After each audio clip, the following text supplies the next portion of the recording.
Good morning, Pei. Welcome to the podcast. How are you doing? Hi, thank you. And thank you very much for Task.io to invite me to join to do this podcast. No, my pleasure. It's good to have you on. It's nice to, obviously we're working with you guys, but it's nice to do something social as well and learn a bit more about the work you guys do. Yes. You're obviously in the UK. I'm in Thailand. So how is it in the UK today? All good?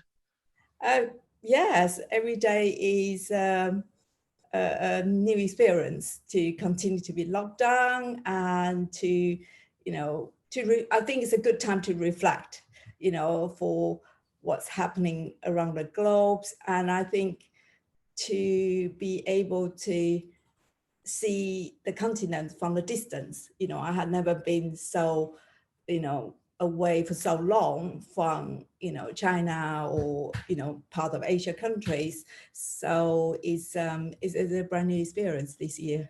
Awesome. Well, my family are all there, so I get updates daily. I know it's definitely a little bit of a different December we're heading into, but yeah, look, I would love to start with a little bit on your journey in ACTAsia. I mean, that's what we're here to talk about and the work you guys do. Maybe as a good intro for our listeners, if you just want to give us a bit of background on ACTAsia, how it all came about, and your connection to that. So yes, absolutely. Before I set it up ACTAsia, I work on the grassroots groups in Taiwan. And then I joined a very well-known international charity working in their headquarters, which is based in the UK. While I was working at this international organization, I started as the Asian project officer in charge of all different kinds of projects and animal species across Asia continent, that including illegal wildlife trade, animals in entertainment, stray dog cats issue, Bay Bio, Tiger Farm, and fur trade. So such, go on and on, which helped me to gain a lot of knowledge and experience in terms of project management and complex animal welfare issue in different cultural contexts. When I left the organization, I was already very high up in the organization as the director label in charge of providing support of over 1,000 member organizations, in which most of them are still based in a country where the animals are, still in very terrible status, or animal welfare awareness is low or non-existent. So I think the journey I have been through is I was very lucky to be able to work on the grassroots level and international level.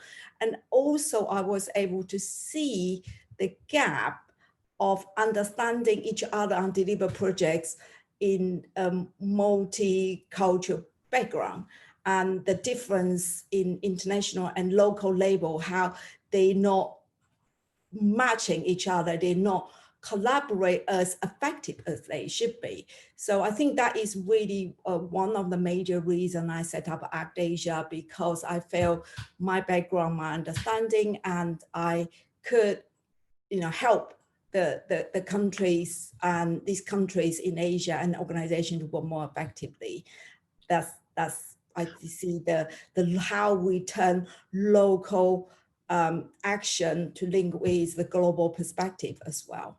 yeah, and you're obviously, as you said, you're based out of the UK, and a lot of the work you do is in mainland China, right? So you're connecting back with your teams there, with veterinary teams, and the work. A lot of the work you do is over in mainland China, yeah. Yes, I think it is really important is these countries, like in a development world, for social development, the loss of these local organizations on the grassroots, in Africa or in Asia, they still need lots of international support.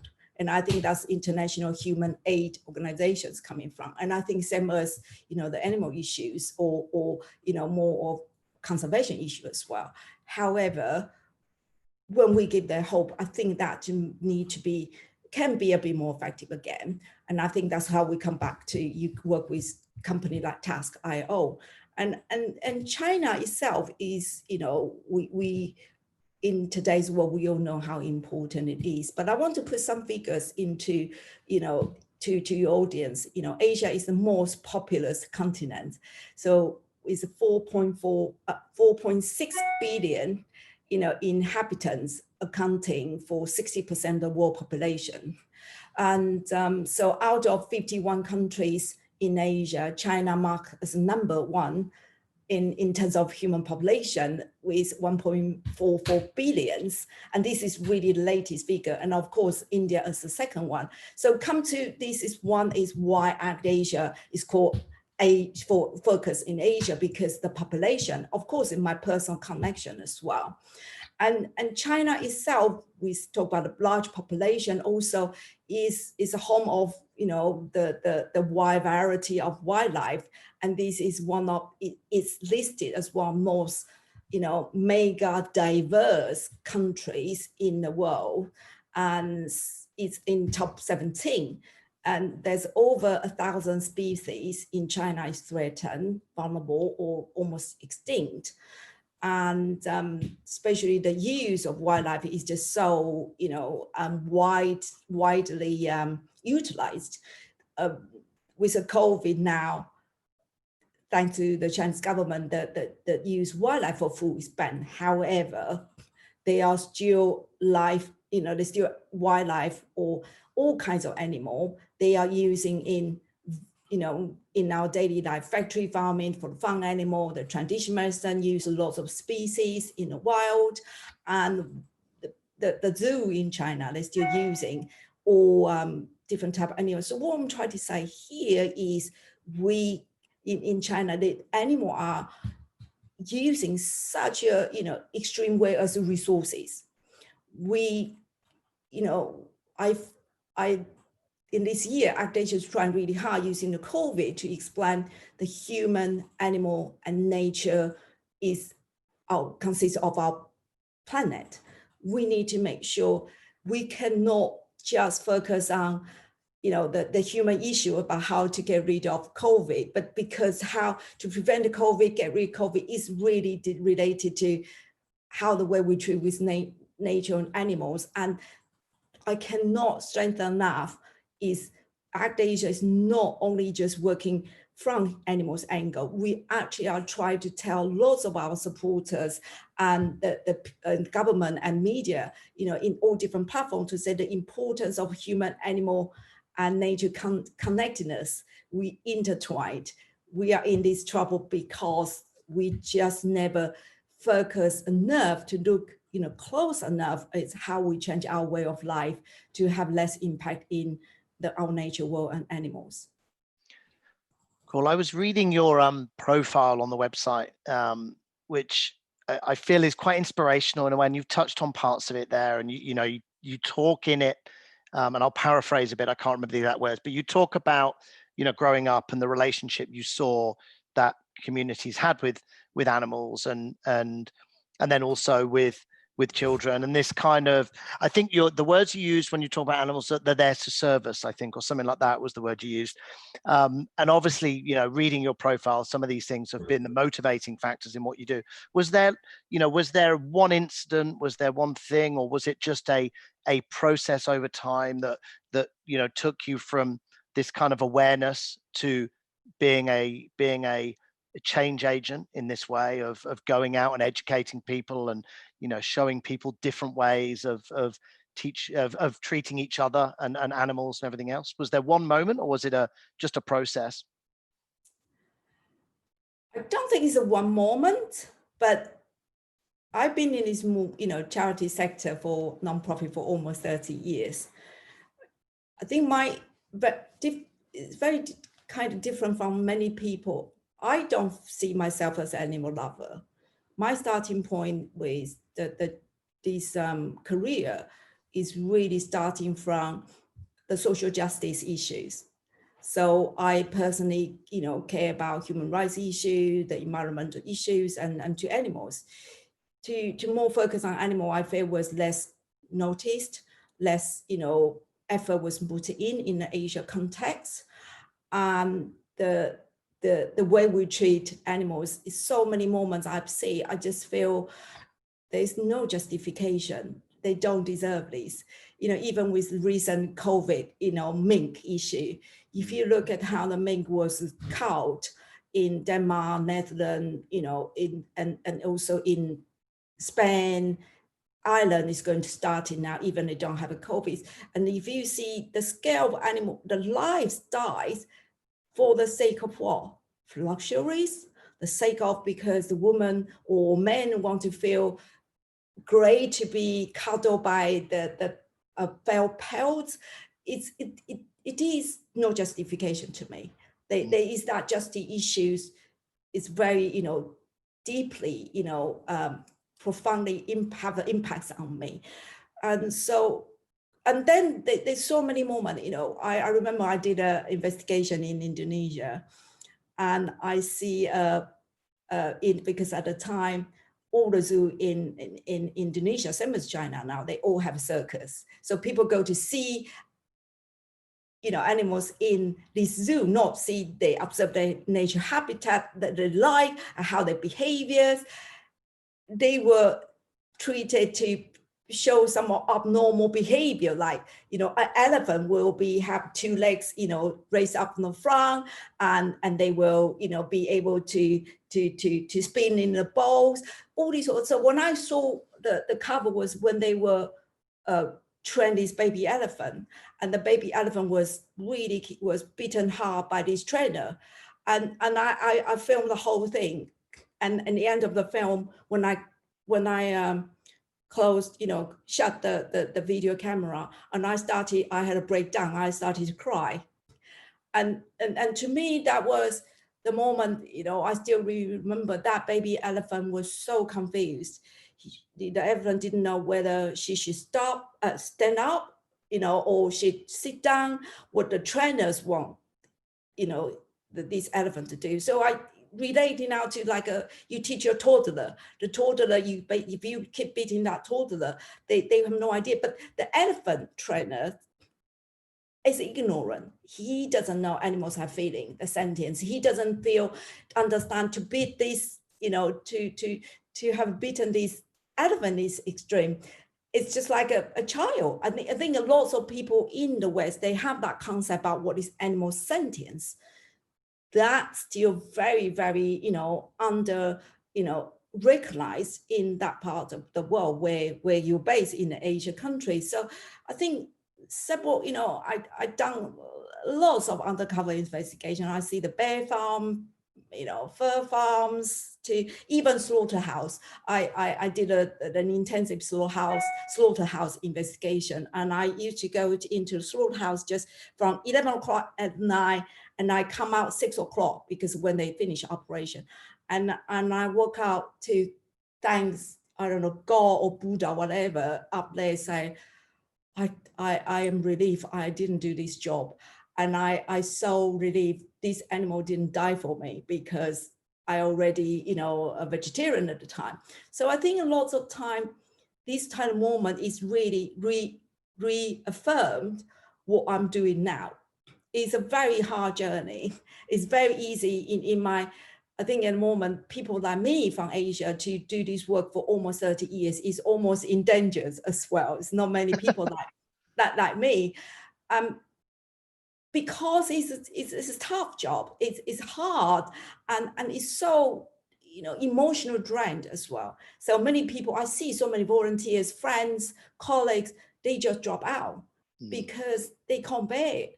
And so I think the moment what you mentioned is really enable me to remember this special moment to say what I'm doing, although it's hard, but it's I'm trying my best.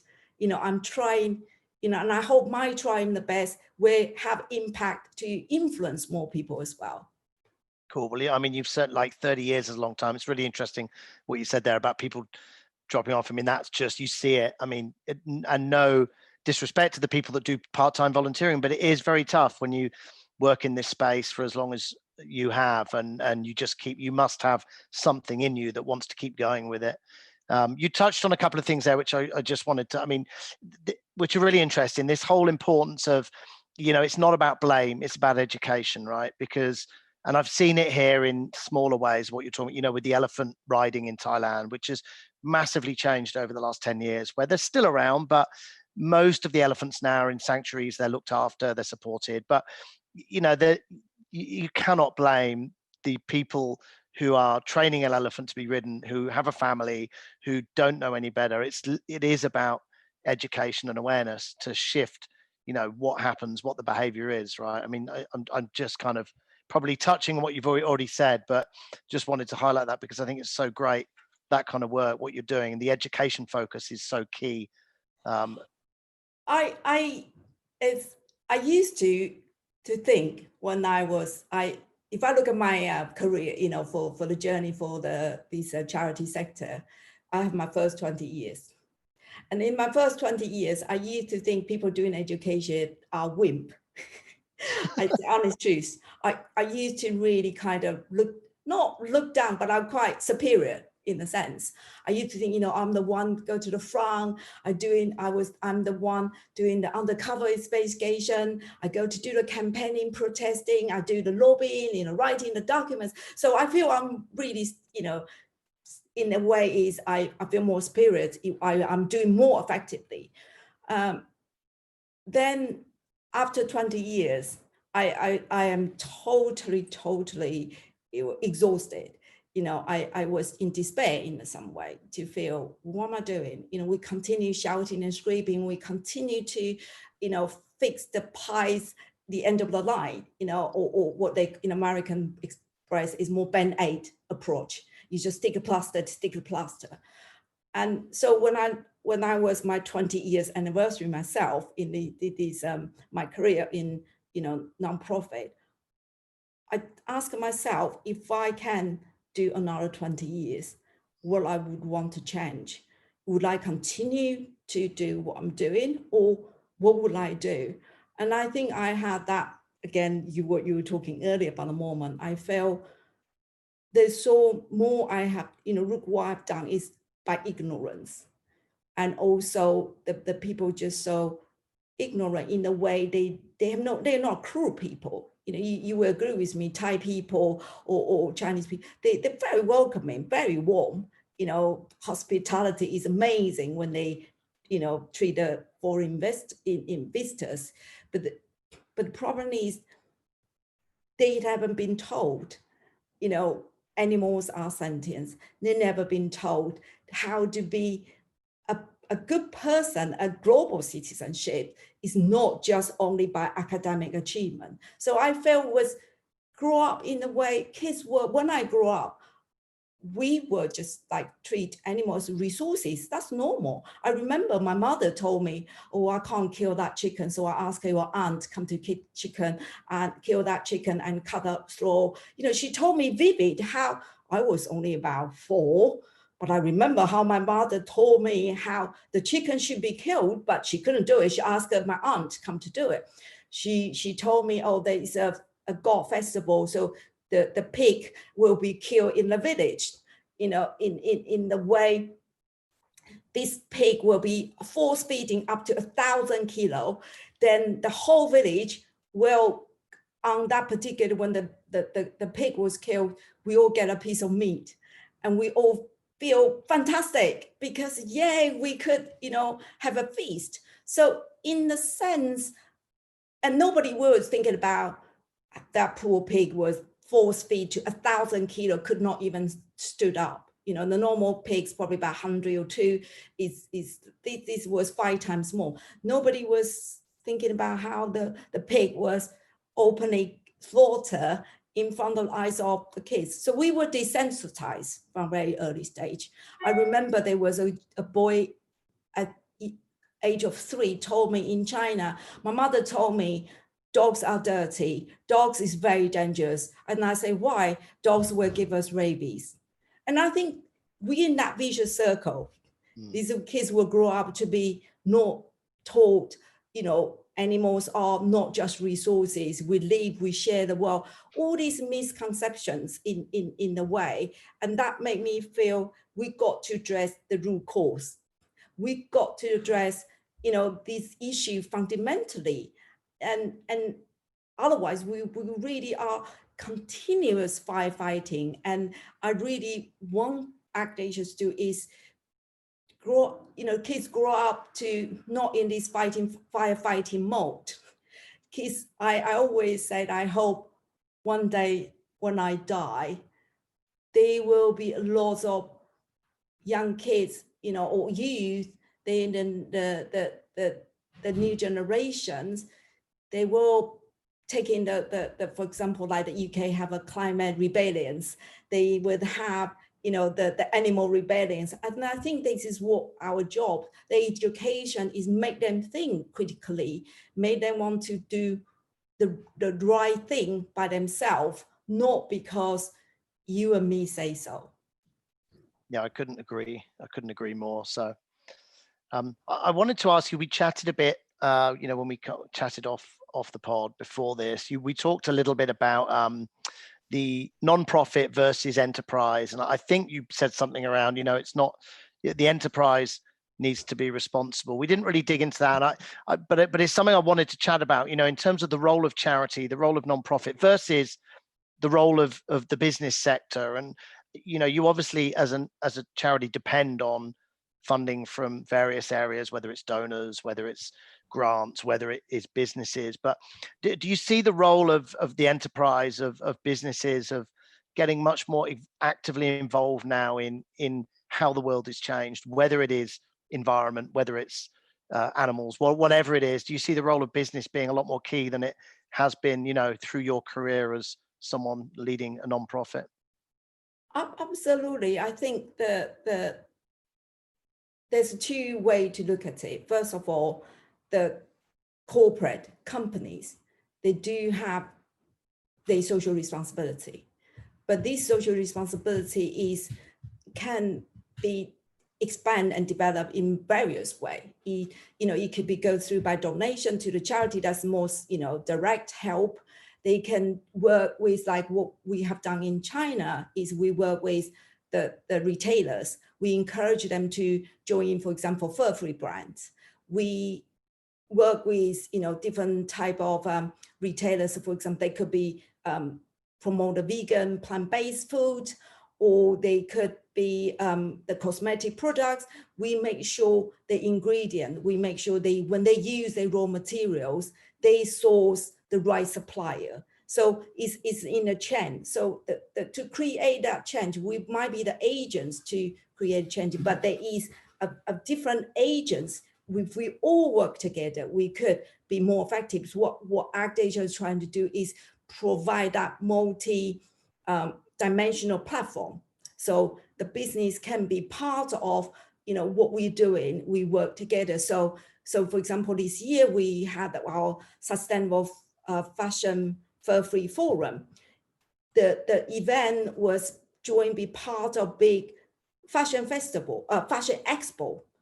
So in the expo itself, we were one of we had a fur-free day, we had our forum. So instead we hire a venue to do it on our own, we work with the expo. So what they call is, we both have our strength. And when our strengths combine together, we become stronger and bigger. And that what I think is really important from the angle. So I just have talking to another company. They are the company, they were want to promote SDG goals because they are construction company and in interior design in a construction company. So they have lots of outdoor projects. So they are talking about how in their activity or in their outdoor center, how do they collaborate with our education program to enable the SDG goal to be reached further and wider audience. So I think this is lots of the opportunity to collaboration. However, is one thing is really important in my experience. I want to share with your audience. They could be the companies or commercial operations. Very easy to treat the charity as your CSR department. So for example, they will say, okay, I want to do this. Can you let me do the volunteer experience? Most of the time we say no, because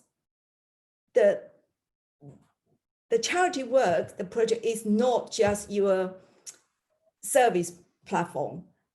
So when we say, okay, you want to be volunteer, you need to ensure you commit to certain extent. For example, if you want to teach our program, can you guarantee your staff will commit 10 times a year?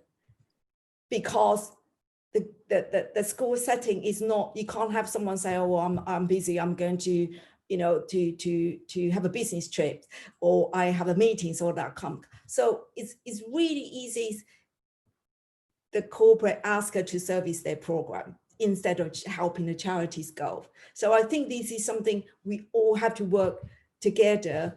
But what my point is, the commercial setting has more and more important role to work closely with the charities. Yeah, it's really interesting what you say there, because conceptually it sounds great when you say, oh, we're going to like let our employees have one, like whatever it is, 1 day or 2 days a year doing charity work. But sometimes that, it just becomes a tick box on a spreadsheet, and the effect is really not just minimal, but sometimes detrimental, because what you need is consistency with volunteers. But on the flip side, this whole, shared value structure within businesses, where they really look at, okay, we're a business that has a negative impact here, so we will create structures, business models that help to reverse that process, whether it's environment and whether it's volunteering longer term strategically with the right partners. It's a really interesting area, because I can see how as a non-profit, it's great, you need business to support, you need business to work, but it needs to be the right engagement plan for it to work properly.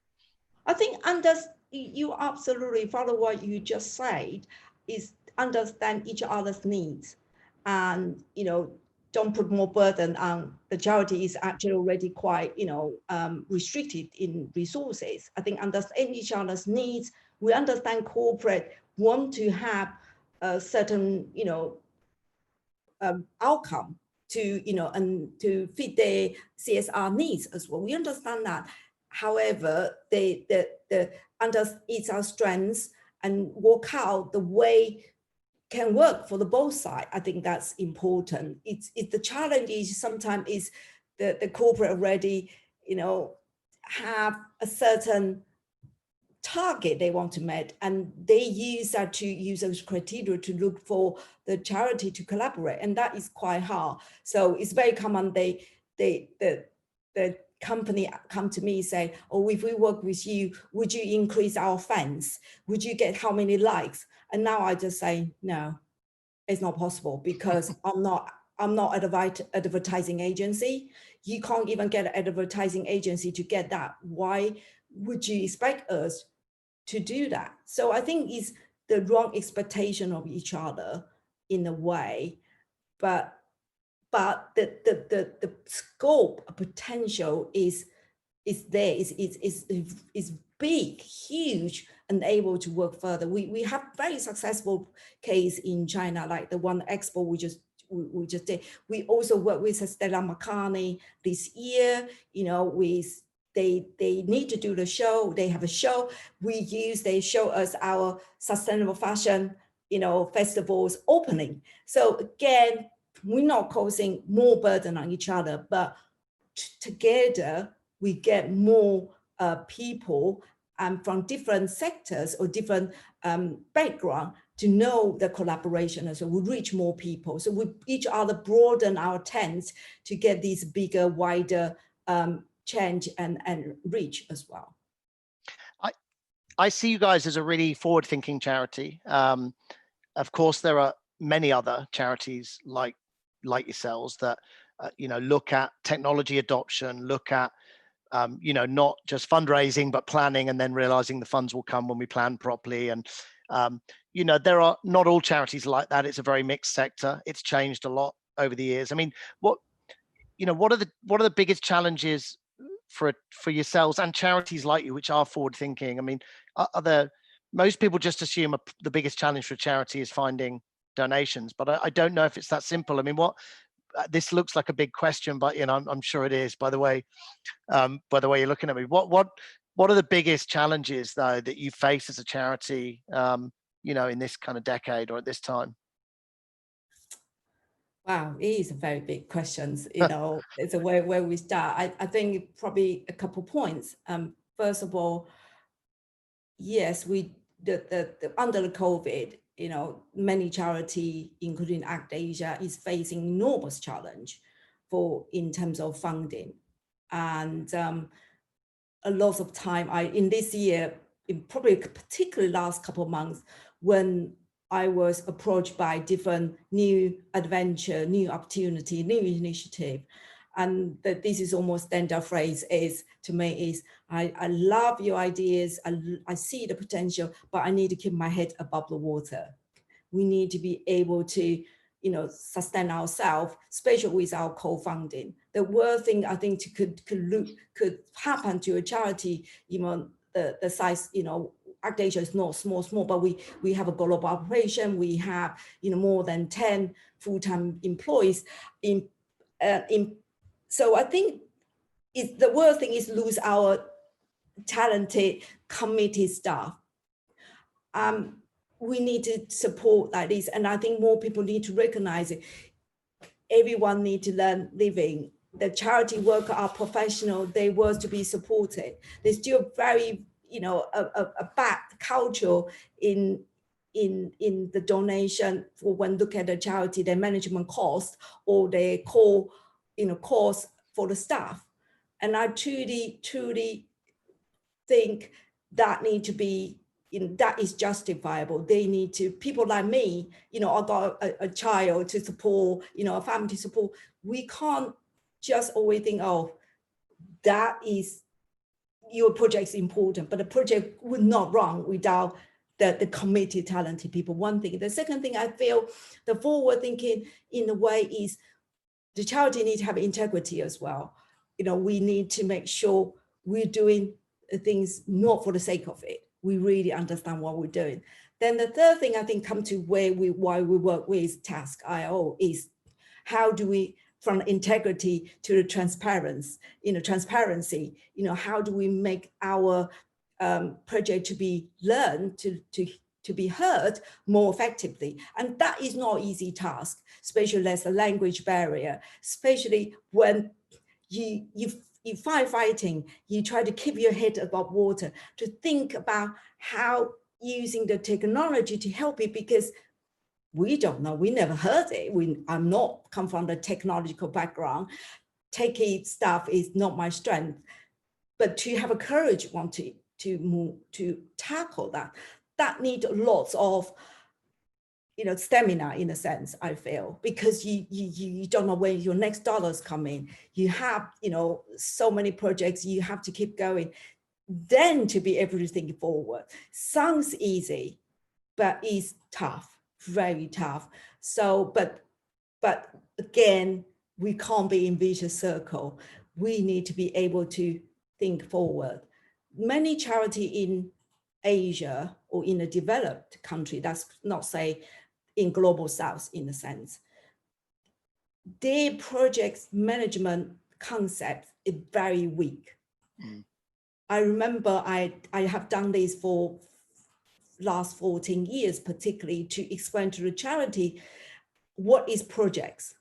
It's very easy. They say, well, but when you say to them project have starting and ending date, they say, no, there was no ending, because if I feed the stray dogs, if I do the wrong entries, the jobs carry on. So when you tell them the project have start and end date, it doesn't make sense, because we're not ending, because we have to continue to rescue these elephants. We continue to feed them. But then you say, no, you will do your work, but the specific task at the beginning and the end, even such a simple concept is hard to blend in. Then we'll be able to put your program into the different tasks or activities and break it down, and using your app to think about, okay, to be enable us to collect this data, we really need to know what we want to achieve. But again, they might have to say, but a circus is coming to the town now. The government is passing a law tomorrow. They always have urgent stuff. Even today, I still have this same challenge in a way. So, but I tell myself all the time, yes, but you might have 10 minutes or you have 8 hours a day. You need to make sure your 8 hours not always firefighting. You have to make sure for the longevity, sustainability, we need to start to invest. And I think that's what we come to the task IO to work with you guys, because you understand the sector as well. It's very, I think you're very unique as well, the company like Task, because it's rather than just a technology company. You actually understand the sector, and that I think is how we will be helped by the right people. They know our challenge, so it's not completely using our experience applicable to you rather than just a commercial operations.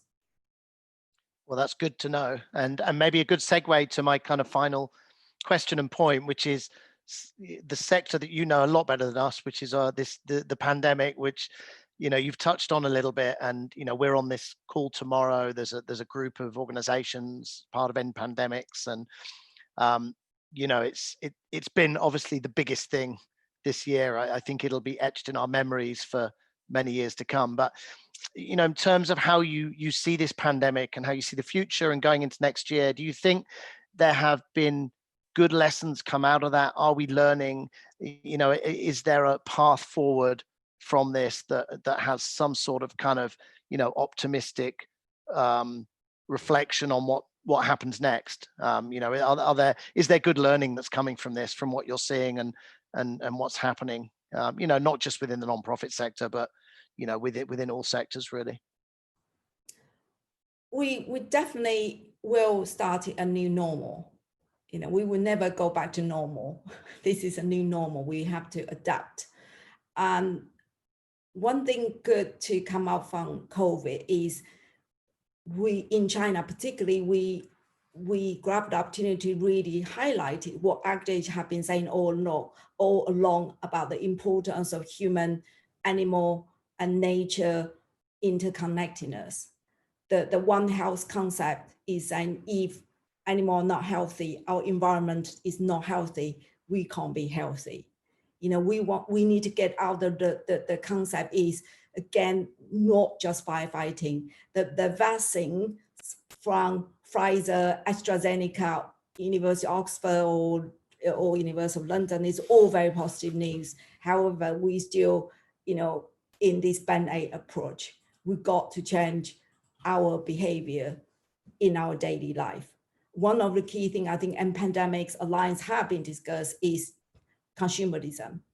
We can't expect us to eat some amount of food, same type of food, consuming so much, the nature resource in terms of the way we live in cars, and how we transport, how do we address ourselves. These is all have impacts.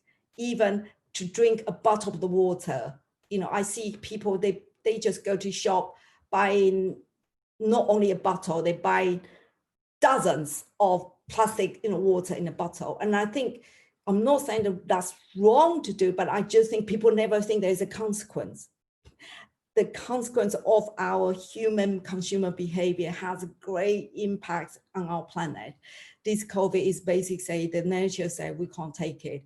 We can't continue to allow you to cut down all the tree to grow soya bean to feed the cattle, or just cut down the Amazon forest to housing more or to keep more cows and for what? For beef industry. So I think people got to start to think what they do today have an impact of our next generations, and probably not even as fast next generation. We would have years of bird flu. You see, now bird flu is coming back now. So we need to get rid of this mentality. Okay, if we have swine flu, that's kill all the pigs. Then next year we breed more. China just have the swine flu. They just say they kill so many of them. But this year they target is make sure the pig production back to what it was before, because we have to make sure people have enough pork to eat. We will never end these pandemics. and it's not one predicted. The scientists have saying that the facts has showing now as well.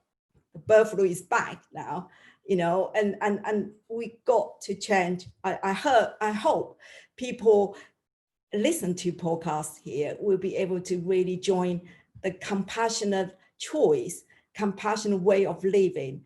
What you do in your daily life can make that changes, you know, by all different ways. They lots of, you know, I can give you lots of tips, but actually internet, Google has all the tips. How the way you live can make our, you know, more sustainable way to do it. And I think that's what ACTAsia is trying to do in China, is we promote compassionate living, compassionate choice to the consumers. We're not saying don't do this, don't do. We are saying what you do really can help, even just by bringing the cups to the Starbucks, even just by stop drinking more, you know, plastic, you know, using the water bottle from the plastic, you know, that's all these practice should be changed. Cool. Well, look, it's been lovely to chat. Before I'm going to get you to give some details, but actually, Giving Tuesday is coming up soon, I think. So if people want to support ACTAsia on Giving Tuesday, is it just your website? Is there something else you're doing? What can you leave us with some details of how they can find out more, and if they want to support you on Giving Tuesday, what's the best thing to do? Globally, they can just go to our website. That's www.actasia.org, or they could go to Just Giving. That is very easy to find ACTAsia's campaign for Giving Tuesday. As I have explained in this podcast, the people like me and my talent, you know, very talented committee staff can only continue to this work is with the support like many individuals and major donors to enable us continue to do what we are doing, and is changing the mind and heart of next generations or people in China and people in China as well. So the support is definitely needed, particularly in this COVID year. Awesome. Well, thanks, Pei. I will leave those links also in the podcast notes when we share this, so people can find you and support you if they would like to. And yeah, great to learn more and the great work you're doing. So I shall leave you to your day and say goodbye. But thank you very much for joining the podcast. Really appreciate it. Thank you so much for giving me this opportunity, and thank you for listening. And please share the podcast as well. We surely will. Okay.